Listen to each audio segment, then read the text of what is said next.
नमस्कार. आज मी कुर्तीची स्टिचिंग सांगणार आहे.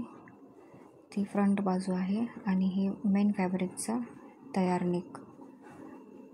तर हे अस्तरचं जे खालून आहे ते फोल्ड करून घ्यायचं. सुरुवातीला खालचा जो घेर आहे तो डबल फोल्ड करून घेते. हे बघा पूर्ण फोल्ड केलेलं आहे खालची बाजू. आता हे मेन फॅब्रिकचा जो गळा आहे तयार, त्याच्यावरती हे अस्तरचं सरळ साईडने ठेवायचं. मेन फॅब्रिकवरती सरळ साईडने हे अस्तर ठेवायचं आणि ते बरोबर त्याची जी डिझाईन आहे ती एकमेकांवरती ठेवून त्याला मध्ये सेंटरला एक नॉच मारायचा आणि अस्तरच्या ह्याला पण एक नॉच मारून घ्यायचा सेंटरला. आणि तो नॉच आणि हे दोन्ही एकावर एक ठेवून त्याच्या साईडने आपण त्याला पिनअप करून घ्यायचं, हलू नये म्हणून. तिन्ही साईडने पिनअप करून घेतलं म्हणजे ते हलणार नाही. आणि ते उलटं करायचं. ते मेन अस्तर जे आहे, मेन फॅब्रिक जे आहे ते उलटं करून त्याच्या कडेला पाव इंच सोडून कडेने टिप टाकून घ्यायची. हे बघा मी पूर्ण करून घेतलेलं आहे.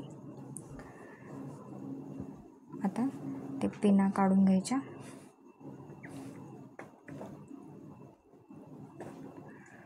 आता जे आपण टिप टाकलेली आहे त्याच्या थोडं पाव इंच सोडून ते कट करून घ्यायचं.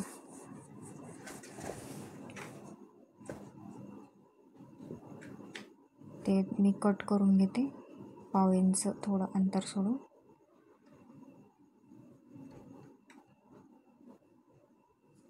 हे बघा कट केले. आता त्याच्यावरती छोटे छोटे नॉच मारायचे थोड्या अंतरावरती. आणि आता हे मी सरळ करून घेते. हे बघा अस्तर मी मध्ये टाकलेले पूर्ण. आता हे नेकच्या कडेला एक टिप टाकून घ्यायची म्हणजे फिनिशिंग छान येते.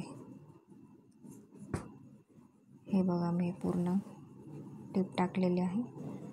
किती छान दिसत आहे बघा. व्यवस्थित गळा तयार झालेला आहे. आता हे पूर्ण अस्तर मी जॉईन करून घेते.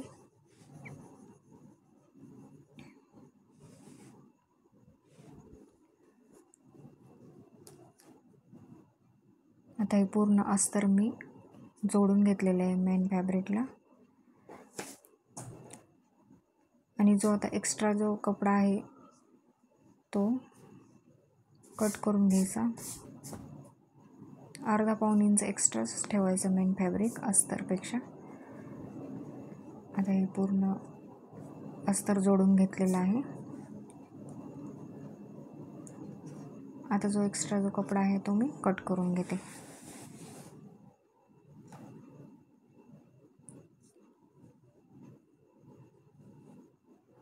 आता एक्स्ट्रा कपडा मी कट केलेला आहे. आता ही बॅक साईड जे आहे ते पण अस्तर मी मेन फॅब्रिकला जोडून घेते. बॅक साईडचं पण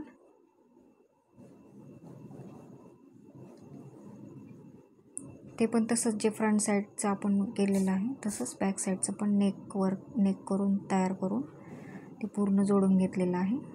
आणि एक्स्ट्रा कपडा कट करून घेतला. आता मी मागे बॅकला टक्स टाकणार आहे फिटिंग व्यवस्थित येण्यासाठी. शोल्डरपासून 10 इंचावर एक खूण केली मी आणि त्याच्या खाली एक 10 इंचावरती केली. आता त्याचं त्याचे सेंटर करून घ्यायचं. आणि जिथं मी ती खूण केलेली आहे तिथून 3.5 वरती एक लाईन ओढून घ्यायची आणि ते 2 पॉईंट जोडून घ्यायचे. हा एक टक्स तयार झाला. आता त्याच पद्धतीने दुसरा टक्स पण टाकून घ्यायचा. त्याच्या सेंटरवरून 3.5 इंचावरती खालच्या साईडने मी सेंटरवरून 3.5 इंचावरती आणि ते 2 पॉईंट जोडून घ्यायचे. हा आपला 10 इंचाचा टक्स तयार होतो. 5 इंचावर एक खूण करून सेंटरला त्या रेषेच्या तिथून थोडासा अर्धा ते पाऊण इंचाचा टक्स तयार करून घ्यायचा. आता हे दोन्ही टक्सवरती टिप टाकून घ्यायची, असं फोल्ड करून घ्यायचा कपडा आणि ते जशी लाईन ओढलेली आहे तसं त्याच्यावरती टिप टाकून घ्यायची. कडेकडेनं वरती आणि खाली ते थोडंसंच कपडा मध्ये घ्यायचा आणि सेंटरचा थोडा जास्त घ्यायचा. हे मी पूर्ण टक्स तयार केलेले आहेत. आता बॅक आणि फ्रंट जोडून घ्यायचं. हे शोल्डर मी जोडून घेते. शोल्डर जोडून घेतले. स्लीव्ज पण जोडून घ्यायच्या.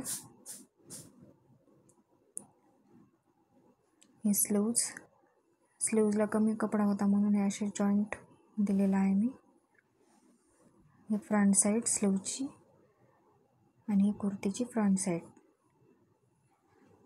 सरळ दोन्ही कुर्ती पण सरळ आहे आणि स्लीव्ज पण सरळ आहे आणि ती सेंटरपासून कुर्तीला जॉईंट करायची, जोडून घ्यायचं आहे. हे बघा मी स्लीव्ज जोडून घेतली. आता दुसरी पण स्लीव्ज अशीच पद्धतीने जोडून घ्यायची. आता याची फिटिंग करून घेते. जे एक्स्ट्रा कपडा आलेला आहे तो कट करून घ्यायचा. जे आर्महोलचं जे खालचं जे जिथं टिप येणार आहे ती त्याची दिशा स्लीवच्या साईडनेच करायची वरती, म्हणजे ते व्यवस्थित येते फिटिंग. आता जे सीट घेर आहे जिथे कट येणार आहे तिथं व्यवस्थित फिटिंग करून घ्यायची. आपण तिथे एक इंच मार्जिन सोडलेले आहे फोल्डिंगसाठी. कटचा जो फोल्ड आहे तिथे. आता मी ते कट जे आहे ते फोल्ड करून घेते.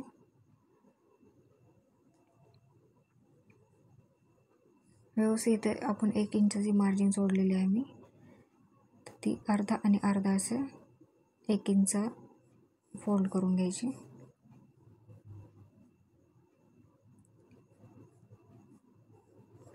आता जिथे कट आलेलं आहे तिथपर्यंत यायचं.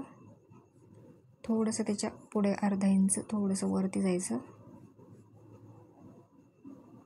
आणि तिथे सुई कपड्याच्या मध्येच राहू द्यायची आणि ती गोल फिरून घ्यायचं. परत इकडच्या साईडने कपडा फोल्ड करून घ्यायचा 1 इंच. सुई आतमध्येच राहू द्यायची कपड्यामध्ये आणि ते टर्न मारून घ्यायचं.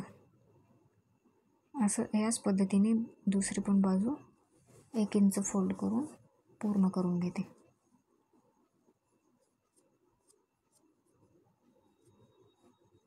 या अशा पद्धतीने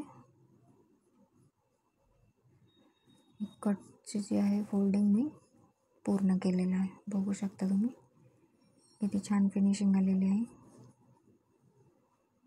हे बघा.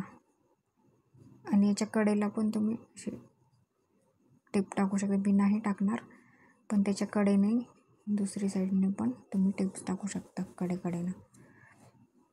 याच पद्धतीने मी दुसरी पण बाजू तयार करून घेतली. आता खालचा जो घेर आहे तो पण 1 इंच फोल्ड करून घेते.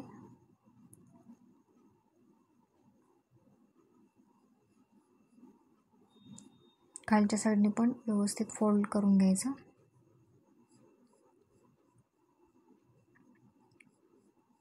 आता जे आपण फिटिंग केलेले आहे थोडे नॉच मारून घेते, म्हणजे ते व्यवस्थित होतं. नाहीतर मग थोडा झोळ येतो तिथे. दोन्ही साईडने नॉच मारून घेतले. हे बघा एक कुर्ती तयार झालेली आहे अशा पद्धतीने. खूप छान दिसत आहे. फिनिशिंग पण छान आलेली आहे.